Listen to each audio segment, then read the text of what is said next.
si igitangaza ko abantu bagufataho ijambo, si igitangaza ko abantu batakwemera, si igitangaza ko abantu bagusebya, si igitangaza ko babona udashoboye. Ni ibintu bishoboka cyane.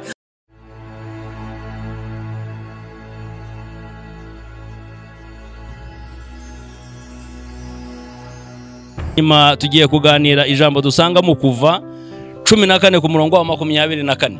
Hari amagambo agira ati, mu gicuku cya nyuma Uwiteka yitamuriye mu nkingi y'igicu n'umuriro, yitegereza ingabo z'abanyagiputa bacikamo igikuba. Ndashaka kuvuga ngo Imana igira ibintu yitegereza ku buzima bwawe. Hari ibintu Imana igomba kwitegereza uko byagenda kose, kandi ibyitegereza niramuka ibyitegereje bicikemo igikuba. Imana itegeka Mose kurambura ukuboko hejuru y'inyanja, inyanja icikamo kabiri. Ndimo ndinginga Imana ishobora byose kugira ngo irambure ukuboko kwayo ku buzima bwawe, hagira ibintu bicikamo kabiri biri imbere yawe. Imisozi iri imbere yawe icikemo kabiri, inyanja iri imbere yawe kubuza kwambuka. Mu gicuku cya nyuma Uwiteka Imana ishobora byose yitegereje ingabo z'abanyagiputa zicikamo igikuba. Imana nyir'ububasha yaritegereje, yitegereza ingabo, yitegereza abanzi b'Abisiraheli. Imana igira ibintu yitegereza ku buzima bwawe, igira ibintu yitegereza bikurwanya, yitegereze malaria iri mu maraso yawe, yitegereze diabete iri mu maraso, yitegereze kanseri iri mu maraso, yitegereze babandi bakuvugira mu rwijo, yitegereze babandi bakugambanira, yitegereze babandi batakwemera, bacikemo igikuba mu izina rya Yesu. Bicikemo igikuba, bimenyekane ko Imana nyir'ijuru yitegereje, hari ibintu yitegereje. Ubundi mu buzima busanzwe bwa buri munsi, imbaraga z'Imana zigaragara iyo hari icyo zikoze. Nubwo ngo ubwira abantu imirimo y'Imana iyo zigaragaye, ariko iyo byizeye zitarakora, rimwe na rimwe abantu bagufataho ijambo. Si igitangaza ko abantu bagufataho ijambo, si igitangaza ko abantu batakwemera, si igitangaza ko abantu bagusebya, si igitangaza ko babona udashoboye. Ni ibintu bishoboka cyane. Bakureba bakabona udashoboye, ariko iyo hari icyo Imana ikoze, iyo hari icyo Imana ikoze, Imana ishimwe cyane irafashije. Hari ijambo ririmo rimbwira muri Yobu 34 ku murongo wa 14, haravuga ngo Uwiteka Imana nyir'ijuru yakwitegereza ibyaremwe byose, ikisubiranira umwuka no guhumeka byayo, ngo ibyaremwe byose byapfira rimwe. Ndashaka kukubwira ko rero impamvu wowe hari icyo Imana ishaka gukora. Impamvu yabaye iretse gusubirana umwuka uri mu buzima bwawe, ukaba ugihumeka, ukaba ukiriho, ukaba ubyuka bikemera, ukaryama bikemera. Impamvu ugihumeka nuko Imana ishaka kugira ngo ugire ibintu ikoze isoni.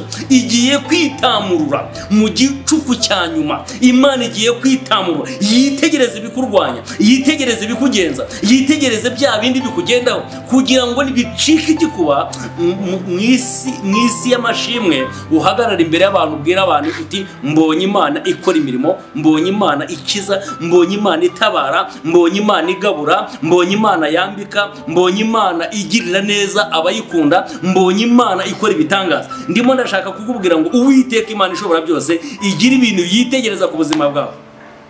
Ijambo riramubwira ngo mu gicuku cya nyuma yitamururiye mu nkingi y'igicu n'umuriro, yitegereza ingabo z'abanyagiputa. Imana ndi mu ijambo rivuga ngo igira ibintu yitegereza, igira ibintu yitegereza ku buzima bwawe. Yitegereze ubushomeri ufite, yitegereze business zawe zitagenda, yitegereze mu izina rya Yesu. Yitegereze ushaka gukora cyane ariko ukinjiza make, igira ibintu yitegereza mu izina rya Yesu. Ushobora no gukora cyane bikazana ishyari, ushobora gukora cyane bikazana umutima mubi mu bantu. Igira ibintu yitegereza mu izina rya Yesu. Ndimo ndatura ijambo riremereye cyane mvuga ngo Uwiteka Imana yaremye ijuru n'isi, igira ibintu yitegereza ku buzima bwawe, igira ibintu yitegereza bicikemo igikuba. Ijambo ry'Imana ririmo rirambwira impamvu gihumeka, impamvu Imana yabaye iretse kwisubiranira umwuka uri muri wowe no guhumeka by'Imana biri muri wowe, kugira ngo igire ibintu ikoze isoni. Ubu uyu munsi imbaraga z'abakurwanya wakagombye kuba warageze ahacicikerwa.